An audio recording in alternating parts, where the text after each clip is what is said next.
السلام علیکم ورحمۃ اللہ وبرکاتہ۔ بسم اللہ الرحمن الرحیم، نحمدہ و نصلی علی رسول الکریم۔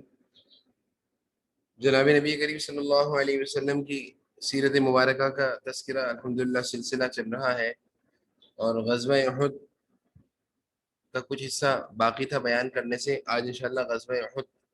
کا جو واقعہ ہے، اور یہ جو مسلمانوں اور کفار کے درمیان، مشرکین کے درمیان ایک معرکہ پیش آیا ہے، اس کا آج انشاءاللہ اس واقعے کی تکمیل ہو جائے گی۔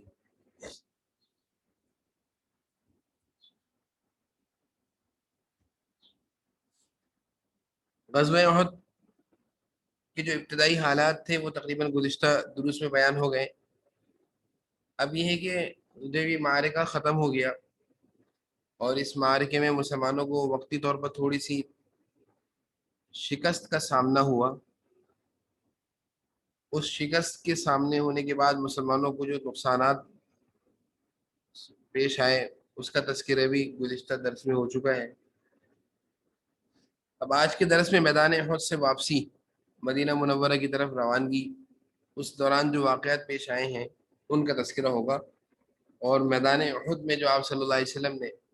صحابہ جو کہ شہید ہوئے تھے ان کی تدفین کے حوالے سے جو واقعات ہیں اس کا تذکرہ ہوگا۔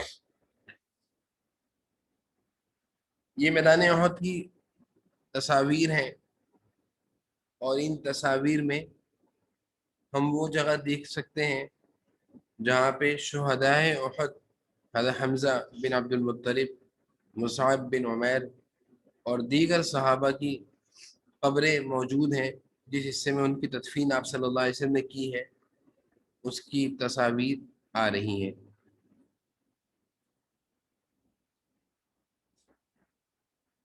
یہ مسجد الفسح، یہ وہ جگہ ہے جہاں آپ صلی اللہ علیہ وسلم جب میدان احد میں زخمی ہوئے تھے اور آپ کو تکلیف پہنچی تھی، اور جیسے کہ احادیث میں آتا ہے کہ آپ صلی اللہ علیہ وسلم کے چہرے انور سے مسلسل خون بہ رہا تھا، اور حضرت علی رضی اللہ عنہ اپنی ڈھال میں پانی بھر کر لائے اور آپ کے زخموں کو صاف کیا، مگر خون بند نہ ہو رہا تھا۔ یعنی آپ صلی اللہ علیہ وسلم کے چہرے انور پر، چہرے مبارک پر جو تکلیف پہنچی تھی مشرکین کی طرف سے، جو کہ میں نے گزشتہ درس میں بیان کیا تھا تفصیل سے، اس تکلیف کے نتیجے میں مسلسل آپ کے چہرے انور سے خون بہ رہا تھا، اور حضرت علی ڈھال میں پانی بھر کر لائے اور اس سے دھویا لیکن خون بند نہ ہوا۔ تو آپ کی بیٹی حضرت فاطمہ رضی اللہ عنہا نے جب یہ دیکھا تو انہوں نے آپ صلی اللہ علیہ وسلم کے زخم کو اس طرح خون بند کیا کہ ایک چٹائی تھی، چٹائی، اس چٹائی کے ایک ٹکڑے کو حضرت فاطمہ رضی اللہ عنہ نے جلایا، اور اس کی رات آپ صلی اللہ علیہ وسلم کے زخم پر رکھ دی، جس سے آپ کا خون بند ہو گیا۔ تو جس جگہ آپ صلی اللہ علیہ وسلم کی زخم کی دیکھ بھال کی گئی تھی اس جگہ کی یہ تصویر ہے۔ یہ دوبارہ غزوہ احد پہاڑ کی تصاویر ہیں، اور یہ جو باؤنڈری ہے، چار دیواری دکھ رہی ہے، یہ وہ باؤنڈری ہے جس جگہ صحابہ جو غزوہ احد میں شہید ہوئے تھے ان کی قبریں موجود ہیں۔ آپ صلی اللہ علیہ وسلم نے یہیں ان کو یعنی تدفین کی تھی ان کی۔ اس جگہ کو مزید ہم قریب سے دیکھ سکتے ہیں کہ جہاں پہ حضرت حمزہ رضی اللہ عنہ کی قبر بھی موجود ہے، اور دیگر غزوہ احد میں شہید ہونے والے حضرت سعد بن ربیع اور دیگر صحابہ، ان تمام صحابہ کی قبریں یہاں پر موجود ہیں۔ اور ان کی تدفین کا بھی عجیب معاملہ تھا کہ آپ صلی اللہ علیہ وسلم جب صحابہ کی تدفین فرما رہے تھے تو اس وقت حال یہ تھا کہ تدفین میں سطر کو چھپانے کے لیے کفن کی ضرورت تھی، تو صحابہ اور آپ صلی اللہ علیہ وسلم کے پاس اتنا بھی کپڑا موجود نہیں تھا کہ جس سے آپ صلی اللہ علیہ وسلم اپنے صحابہ کو مکمل طریقے سے کفن دے سکیں۔ تو آپ صلی اللہ علیہ وسلم نے پھر یہ ترتیب اختیار فرمائی تھی کہ کچھ حصہ کفن کے کپڑے سے ڈھانکا تھا، اور کچھ حصہ آپ صلی اللہ علیہ وسلم نے پاؤں پر جیسے گھاس وغیرہ ڈال دی تھی. اس گھاس کو اسخر کہتے ہیں، اسخر. احد پہاڑ پر یہ گھاس آج بھی بہت بکتی ہے، اگتی ہے، جھاڑی نما گھاس ہے. غزوہ احد یعنی جو پہاڑ ہے احد پہاڑ، اس پر یہ جھاڑی نما گھاس اگتی ہے. آپ صلی اللہ علیہ وسلم نے جب دیکھا کہ صحابہ کی تدفین میں کفن کی کمی ہو رہی ہے اور پاؤں کھلے ہوئے ہیں، تو حضور صلی اللہ علیہ وسلم نے صحابہ سے فرمایا کہ بھائی اسخر جو گھاس ہے، جھاڑی نما گھاس ہے، اس کو توڑ کے لاؤ. تو صحابہ وہ گھاس توڑ کر لائے، تو آپ نے پاؤں پر کفن کی جگہ یہ گھاس ڈال کر پاؤں کو چھپایا تھا. اس سے اندازہ لگائیے کہ صحابہ اور حضور صلی اللہ علیہ وسلم کی مالی حالت کا ہم اندازہ لگا سکتے ہیں کہ اتنا بھی یعنی آپ صلی اللہ علیہ وسلم کے پاس اور صحابہ کے پاس وسائل نہیں تھے کہ کفن پورے طریقے سے دیا جا سکے. لیکن وسائل کی کمی اور مال اور اسباب کے نہ ہونے سے کوئی ناکامی نہیں ہے. اصل کامیابی تو اللہ اور اس کے رسول کی اتباع اور اس کے احکامات کی تعمیل میں ہے. تو صحابہ کے پاس بظاہر مال اور اسباب کی کمی تھی، لیکن اللہ اور اس کے رسول کے سچے عاشق تھے، متبع سنت تھے، دین پر چلنے والے تھے، تو اس لیے وہ لوگ کامیاب تھے، اللہ تعالیٰ ان سے راضی تھے. تو بس اوقات لوگ اس چیز کو دیکھ کر کہتے ہیں ان کے پاس تو اتنا بھی کچھ نہیں تھا. تو مال کا ہونا، مال و اسباب کا ہونا، یہ کوئی کامیابی کی دلیل نہیں ہے، نہ ہی یہ کوئی بڑی علامت ہے. اگر مال اور اسباب کامیابی کی دلیل ہوتے کہ جس کے پاس مال ہوگا وہی سب سے بڑا اللہ کا مقرب بندہ ہے، تو اللہ تعالیٰ اپنے نبیوں کو سب سے زیادہ مال دیتے. جبکہ اکثر انبیاء علیہ السلام سوائے چند کے، انہوں نے، آپ صلی اللہ علیہ وسلم بھی ان میں شامل ہیں، کہ عاجزانہ زندگی کو اور جس کو کہنا چاہیے مال کی کمی کو پسند فرمایا ہے، اور اللہ تعالیٰ نے بھی اپنے انبیاء علیہ السلام کے لیے مال کی کمی کو پسند فرمایا ہے. تو یہ غزوہ احد کی وہ جگہ ہے جہاں پہ صحابہ جنہوں نے آپ صلی اللہ علیہ وسلم کے ساتھ اعلاء کلمت اللہ کے لیے اپنی جانوں کے نذرانے پیش کیے، یہاں آج بھی وہ مدفون ہیں، اور رہتی دنیا تک مسلمانوں کو یہ سبق دے رہے ہیں کہ دیکھو اس دین کے تحفظ کے لیے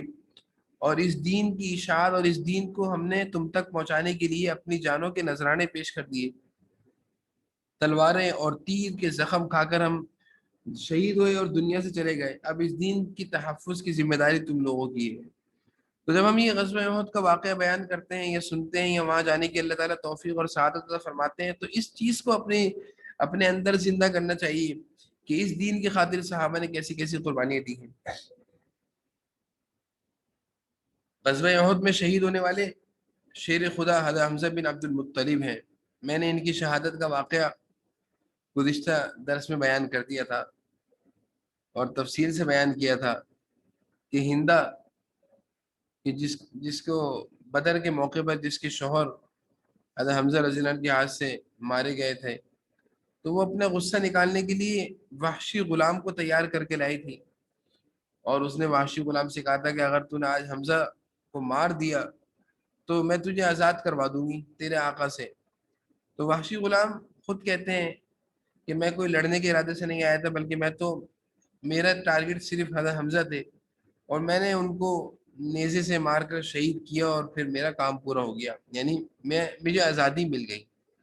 تو حضرت حمزہ کی شہادت بھی ہے، اور آپ صلی اللہ علیہ وسلم حضرت حمزہ سے بڑی محبت کرتے تھے، چچا تھے آپ صلی اللہ علیہ وسلم کے، اور یہ دودھ شریک بھائی بھی تھے. آپ صلی اللہ علیہ وسلم نے حضرت سویبہ کا دودھ پیا ہے، اور انہی کا دودھ حضرت حمزہ نے بھی ہے. تو یہ آپ صلی اللہ علیہ وسلم کے دودھ شریک بھائی بھی تھے، اور حضرت حمزہ کو حضور صلی اللہ علیہ وسلم سے بھی بے حد محبت تھی. میں پہلے بھی واقعہ بیان کر چکا ہوں کہ ایک موقع پر آپ صلی اللہ علیہ وسلم کی شان میں ابو جہل نے گستاخی کری. حضرت حمزہ کو معلوم چلا تھا، حضرت حمزہ نے مکہ میں بیت اللہ شریف کے قریب وہ بیٹھا ہوا تھا، اس کو جا کر پرخچا مارا زور سے اور کہا کہ تیری جرت کیسے ہوئی میرے بھتیجے کو کچھ کہنے کی.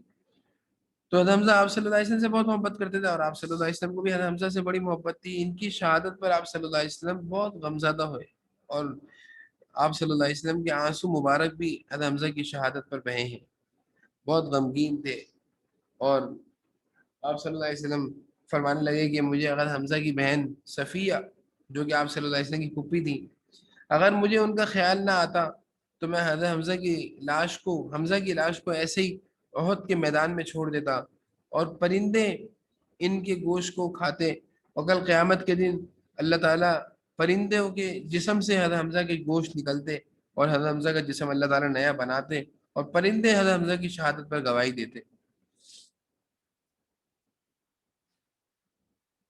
اب یہ شہداء جو غزوہ احد میں شہید ہوئے ہیں ان کے ناموں کی فہرست آئے گی اس طرح: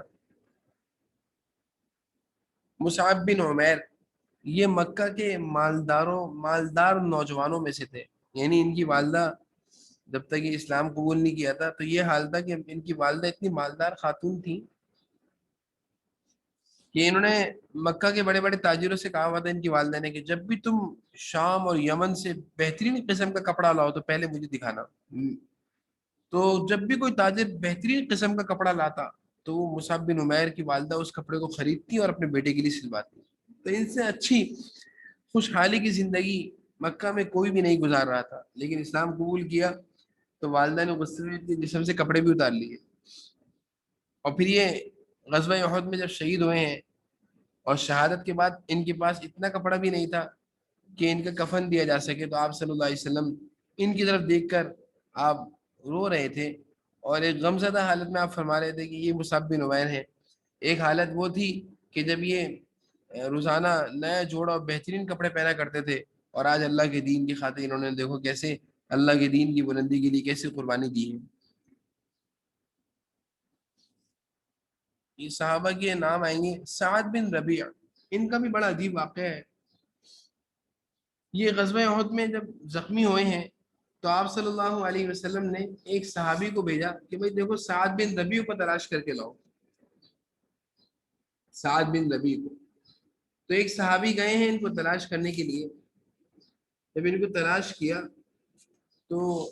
ان کے جسم میں ابھی روح باقی تھی، ان کے جسم میں ابھی روح باقی تھی، اور یہ آخری سانس لے رہے تھے، اور اسی حالت میں وہ صحابی پہنچے اور ان کو کہا کہ حضور صلی اللہ علیہ وسلم نے تمہیں سلام کہا ہے۔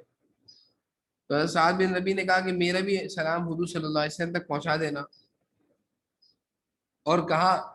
کہ میرے انصار بھائیوں کو یہ پیغام دے دینا کہ تمہارے جیتے جی حضور اکرم صلی اللہ علیہ وسلم کو ذرا سی بھی تکلیف پہنچی تو اللہ کے ہاں تمہارا کوئی عذر قبول نہیں کیا جائے گا۔ یہ کہہ کر ان کی جسم سے آخری سانس پورے ہوئے اور روح نکل گئی۔ تو سعد بن ربیع وہ صحابی ہیں کہ دنیا سے جاتے جاتے حضور اکرم صلی اللہ علیہ وسلم کی حفاظت اور آپ کی دیکھ بھال کی ذمہ داری صحابہ کو دے کر جا رہے ہیں کہ دیکھو تمہارے جیتے جی اگر حضور صلی اللہ علیہ وسلم کو ذرا برابر بھی تکلیف پہنچی تو اللہ کے ہاں تمہارا کوئی عذر قبول نہیں ہوگا۔ حنزلہ، یہ بھی بڑے عجیب صحابی ہیں حضرت حنزلہ، ان کا ایک نام غسیل الملائکہ بھی ہے۔ غسیل الملائکہ کہتے ہیں جن کو ملائکہ نے غسل دیا، فرشتوں نے۔ ان کی جس دن غزوہ احد پیش آیا اسی دن ان کی شادی ہوئی تھی۔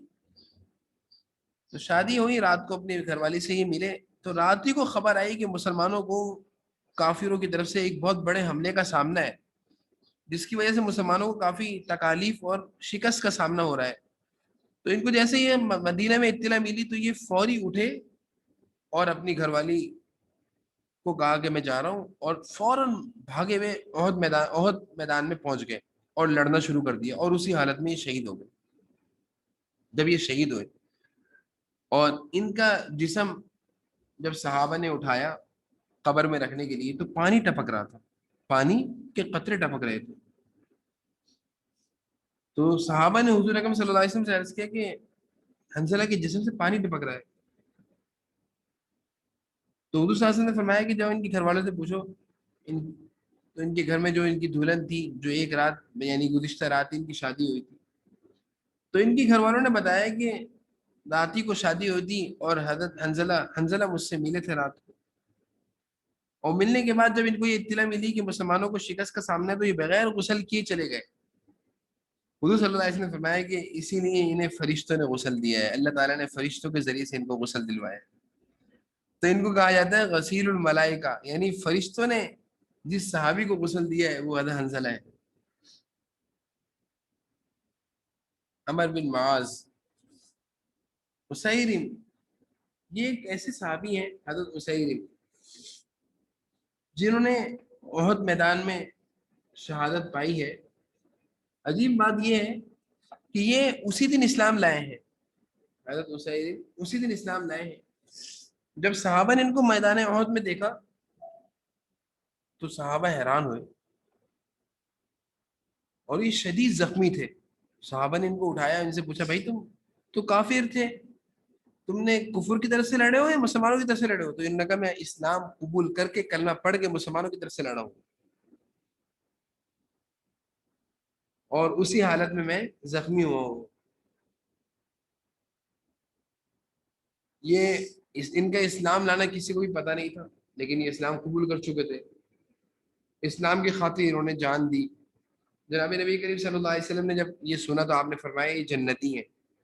اور یہ ایسے جنتی ہیں جنہیں ایک نماز پڑھنے کی بھی نوبت نہیں آئی،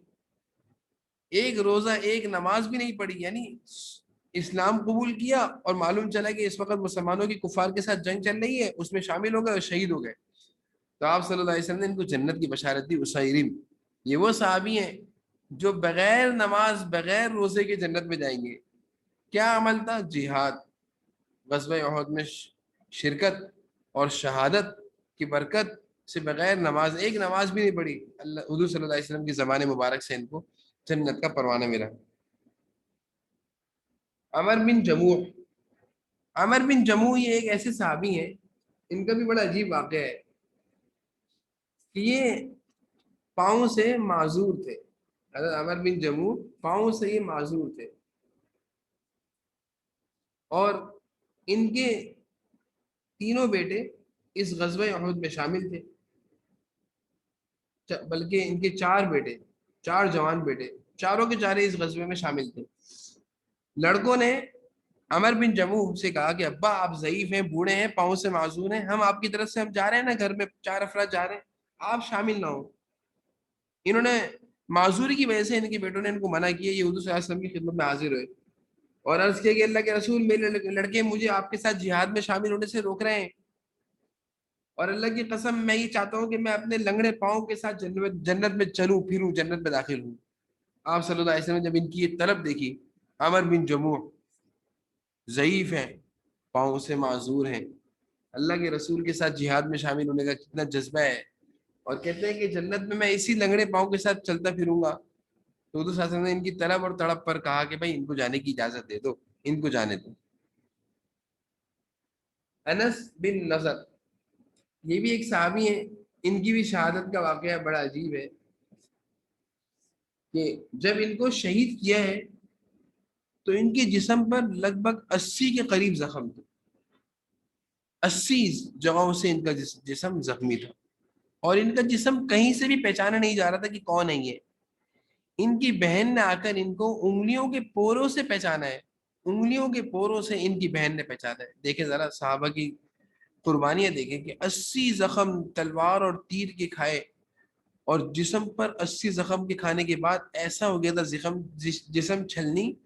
کہ کہیں سے بھی پہچاننے کی کوئی صورت نہیں تھی۔ بہن نے انگلیوں کے پوروں سے پہچانا کہ یہ میرا بھائی ہے انس۔ کیا قربانی تھی صحابہ کی، اور کیا ان کے۔ آپ صلی اللہ علیہ وسلم جب شہدائے احد کو آپ نے تدفین فرمائی اور قبروں میں ان کو اتارا، تو آپ صلی اللہ علیہ وسلم ان کے پاس آئے اور آپ نے فرمایا کہ میں تم سب پر گواہ ہوں، تم سب کی شہادت پر اور تم سب کی قربانی اللہ کے دین کے لیے میں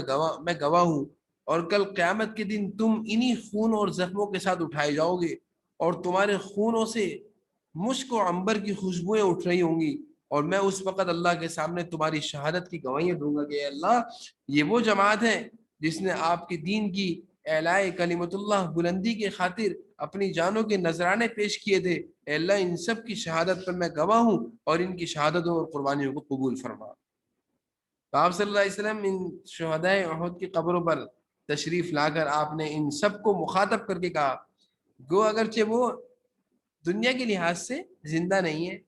لیکن وہ سب کے سب اخروی لحاظ سے حیات زندہ تھے اور آپ صلی اللہ علیہ وسلم کی گفتگو کو سن رہے تھے، جواب نہیں دے سکتے تھے، بول نہیں سکتے تھے، لیکن حضور صلی اللہ علیہ وسلم کی گفتگو کو سن رہے تھے، اور آپ صلی اللہ علیہ وسلم فرما رہے تھے کہ اے شہدائے احد، تم سب کی شہادتوں پر میں گواہ ہوں، دنیا میں بھی گواہ ہوں، آخرت میں بھی گواہ ہوں، کل قیامت کے دن تم سب جب اپنے زخموں اور خون کے ساتھ اٹھے ہوگے تو تمہارے زخموں اور خون سے مشک و عنبر کی خوشبوئیں اٹھتی ہوں گی، اور تم سب کی شہادتوں پر میں اللہ کے سامنے گواہی دوں گا۔ کتنا بڑا اعزاز ہے۔ یہ احد پہاڑ کی تصاویریں ہیں۔ اب ہم دیکھتے ہیں کہ مسلمانوں میں کتنے شہداء ہیں۔ تو مسلمانوں میں شہید ہونے والے 1 کم 70 صحابہ ہیں، مشرکین کے مقتولین 137 ہیں۔ اب شہداء کی تعداد خزرج، اوس، یہ قبیلے ہیں، ان قبائل میں شہداء کی تعداد۔ اب یہ شہداء احد کے جو مشہور صحابہ ہیں ان کے نام بھی موجود ہیں، اور یہ وہ دائرہ ہے جہاں ان کی قبریں ہیں۔ جب آپ صلی اللہ علیہ وسلم ان کی تدفین سے فارغ ہوئے تو آپ نے ایک طویل دعا فرمائی، اور اس دعا میں آپ صلی اللہ علیہ وسلم پر عجیب کیفیت طاری تھی۔ اللہم حبب الینا الایمان، اللہم لک الحمد کلو، اللہم لا قابض لما بسطت۔ آپ صلی اللہ علیہ وسلم اتنے دکھ اور صدمے میں تھے کہ آپ کے صحابہ، قیمتی صحابہ اللہ کے راستے میں شہید ہوئے، وہ سب کے سب کامیاب، لیکن ایک صدمہ تو ہوتا ہے۔ اس موقع پر آپ صلی اللہ علیہ وسلم نے اللہ تعالیٰ سے خوب دعائیں کریں اور خوب اللہ تعالیٰ سے خیر مانگی، اور کفار کے حق میں آپ صلی اللہ علیہ وسلم نے بدعائیں کری کہ اللہ تعالیٰ ان سب کو ذلیل اور رسوا کرے، ناکام کرے۔ اب آپ صلی اللہ علیہ وسلم کی مدینہ منورہ واپسی ہے۔ مدینہ منورہ جب واپسی ہے، اس موقع پر بھی کچھ عجیب قسم کے واقعات پیش آئے ہیں، ان کا بھی تذکرہ ہے۔ جب آپ صلی اللہ علیہ وسلم مدینہ واپسی ہوئے آ رہے ہیں تو راستے میں دیکھیے گا کہ راستہ آپ نے کون سا اختیار فرمایا ہے۔ یہ مسجد مستراح ہے، جبل احد سے یہاں پہ آپ آ کر کچھ دیر آپ نے آرام فرمایا۔ اس مسجد کا نام مسجد مستراح، یعنی جہاں آپ کچھ دیر آرام فرمایا۔ احد پہاڑ سے جب نکلے ہیں تو آپ یہاں آ کر کچھ دیر آپ نے آرام فرمایا۔ اس جگہ پر ایک مسجد بنی ہوئی ہے، اس مسجد کا نام مسجد مستراح ہے۔ مستراح کہتے ہیں آرام کی جگہ۔ حضرت حمنہ بنت جہش، اس موقع پر آپ صلی اللہ علیہ وسلم سے ملاقات ہوئی ہے۔ حضرت حمنہ بنت جہش کی آپ صلی اللہ علیہ وسلم سے اس موقع پر ملاقات ہوئی ہے۔ اچھا، بنو دینار ایک قبیلہ ہے، ان کی ایک خاتون کا ایمانی مظاہرہ بھی اس موقع پر ہوا ہے۔ بنو دینار کی ایک خاتون تھی، ان کو یہ خبر ملی مدینہ میں کہ آپ صلی اللہ علیہ وسلم کو نعوذ باللہ شہید کر دیا گیا ہے۔ تو آپ صلی اللہ علیہ وسلم کی اس خبر کو سن کر بے تابانہ، یعنی بہت زیادہ عجیب قسم کے رونے کی حالت میں احد پہاڑ کی جانب دوڑی۔ راستے میں مختلف لوگوں سے ان کی ملاقات ہوئی تو انہوں نے ہر آنے والے سے پوچھا، اب یہ عورت مدینہ سے دوڑ رہی ہیں احد پہاڑ کی جانب۔ تو کچھ لوگوں سے ملی اور پوچھا کہ حضور صلی اللہ علیہ وسلم کا کیا حال ہے، تو ان کو بتایا کہ آپ صلی اللہ علیہ وسلم تو صحیح ہیں، لیکن تمہارا شوہر عمر بن جموح شہید ہو گیا۔ پھر یہ آگے دوڑتی رہیں اور پوچھا، پھر کچھ لوگ ملے، پوچھا کہ حضور صلی اللہ علیہ وسلم کا کیا حال ہے، بھائی حضور صلی اللہ علیہ وسلم شہید صحیح ہیں، لیکن تمہارا بھائی عبداللہ شہید ہو گیا۔ پھر یہ آگے دوڑی اور پھر انہوں نے کچھ لوگوں کو دیکھا، ان سے پوچھا بھائی حضور صلی اللہ علیہ وسلم کا کیا حال ہے، تو کہا کہ حضور صلی اللہ علیہ وسلم تو بالکل صحیح ہے، خیریت سے ہیں، لیکن تمہارا بیٹا خلاد شہید ہو گیا ہے۔ یہ عورت آگے مزید دوڑی اور حضور صلی اللہ علیہ وسلم کو اپنی آنکھوں سے جا کر جب اس نے دیکھا تو بے ساختہ آپ صلی اللہ علیہ وسلم جب نظر پڑی تو کہنے لگی، کل مصیبت بعدک یا رسول اللہ، اے اللہ کے رسول، ہر وہ مصیبت جو آپ کے دیکھنے کے بعد ہو وہ بیکار ہے، وہ ختم ہے، وہ آسان ہے اس کو سہنا۔ آپ حیات ہیں، آپ دنیا میں موجود ہیں، تو ہمارے لیے ساری مصیبتوں کا اٹھانا برداشت کرنا آسان ہے۔ دیکھیں ذرا اس عورت کی حالت، کیا صحابیات اور صحابہ کو حضور صلی اللہ علیہ وسلم سے محبت تھی، کیا انہوں نے محبت کے حق ادا کیے ہیں، کیا ان کے ارادے اور جذبات تھے آپ صلی اللہ علیہ وسلم کے بارے میں، کہ یہ عورت ذات ہے حضور صلی اللہ علیہ وسلم کی محبت میں اس خبر کو سن کر مدینہ غزوہ احد کی طرف دوڑ رہی ہے، اور اس کو راستے میں اپنے بیٹے کی شہادت شوہر کی شہادت، بھائی کی شہادت کی خبر ملتی ہے، لیکن کسی کی بھی شہادت سے اس کے حوصلے ٹوٹتے نہیں ہیں جب تک کہ اس نے حضور صلی اللہ علیہ وسلم کو نہیں دیکھ لیا۔ جب اس نے حضور صلی اللہ علیہ وسلم کو دیکھا تو اس کو تسلی ہوئی کہ آپ حیات، آپ موجود ہیں دنیا میں، ساری تکلیفیں برداشت کرنا آسان ہے۔ تو یہ بنو دینار کی ایک خاتون تھی، اس موقع پر آپ صلی اللہ علیہ وسلم سے اس نے یہاں آ کر آپ صلی اللہ علیہ وسلم کی زیارت کری۔ پھر آپ صلی اللہ علیہ وسلم جبل احد سے چلیں، مسجد مسترح سے آگے چلیں، بستی، ایک راستے میں بستی آتی ہے، بستی بنو عبد الاشہل، اس بستی کے رہنے والے تھے۔ اس بستی کے پاس سے جب آپ صلی اللہ علیہ وسلم گزرے تو سعد بن معاذ کی بوڑھی ماں نکلی، حضرت سعد بن معاذ ان کی بوڑھی ماں نکلی، اور ان کا ایک بیٹا حضرت سعد بن معاذ کا ایک بھائی غزوہ احد میں شہید ہوا تھا۔ رسول اللہ صلی اللہ علیہ وسلم نے ان کو تسلی دی، بستی بنو عبد الحشل کی ایک خاتون جن کے بیٹے شہید ہوئے، سعد بن معاذ کی والدہ، آپ صلی اللہ علیہ وسلم کو تسلی دی۔ تو اس نے کہا اللہ کے رسول جب آپ سلامت ہیں تو مجھے کسی چیز کی پرواہ نہیں ہے۔ جب حضور صلی اللہ علیہ وسلم نے ان کے الفاظ سنے تو آپ صلی اللہ علیہ وسلم نے فرمایا تجھے خوشخبری ہو اور تمام شہداء کے گھر والوں کو خوشخبری ہو کہ سب شہداء میں ساتھی، سب شہداء میں ساتھ اپنے گھر والوں کی سفارش میں، یعنی سب شہداء کی بھی سفارش کروں گا میں اور ان کے گھر والوں کی بھی سفارش کروں گا۔ یہ آپ صلی اللہ علیہ وسلم، اور پھر ام سعد کی والدہ نے کہا کہ ہم سب اللہ کے فیصلے پر راضی ہیں، اور اس خوشخبری کے بعد کون رو سکتا ہے؟ یعنی صحابیات کے لیے اپنے بیٹوں کی شہادت کا خوش ملنا، اس کو وہ خوشخبری کہتی تھی۔ یہ حضرت سعد بن معاذ کی والدہ سے ملاقات کا میں نے آپ کو بتایا۔ اب آپ صلی اللہ علیہ وسلم مدینہ منورہ پہنچ گئے، مدینہ منورہ واپسی ہو گئی، اور واپسی ہونے کے بعد آپ صلی اللہ علیہ وسلم نے معمول کی زندگی گزارنا شروع کر دی۔ تو یہاں پہ الحمدللہ پہنچ کر ہمارا غزوہ احد مکمل ہوا۔ انشاءاللہ غزوہ احد کے بعد کی جو سیرت کی ہماری کلاسیں ہیں وہ انشاءاللہ ہم رمضان کے بعد شروع کریں گے، انشاءاللہ عید کے بعد۔ ابھی ہمارا انشاءاللہ ارادہ یہ ہے کہ رمضان سے قبل ایک تو ہم رمضان کورس کراتے ہیں جس میں رمضان گزارنے کے طریقے، رمضان کو قیمتی بنانے کے فضائل اور مسائل بیان کیے جاتے ہیں، انشاءاللہ وہ بھی کرانے کا ارادہ ہے انشاءاللہ، اور اسی طرح زکوٰۃ کورس کرانے کا بھی ارادہ ہے انشاءاللہ، اور رمضان میں انشاءاللہ دورہ تفسیر کرانے کا ارادہ ہے انشاءاللہ۔ دعا کریں اللہ تعالیٰ یہ ساری چیزیں ہمارے لیے آسان فرما دیں، قبول فرما لیں، اور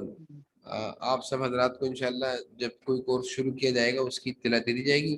تو آپ لوگ ضرور اس میں شرکت فرمائیے گا۔ السلام علیکم۔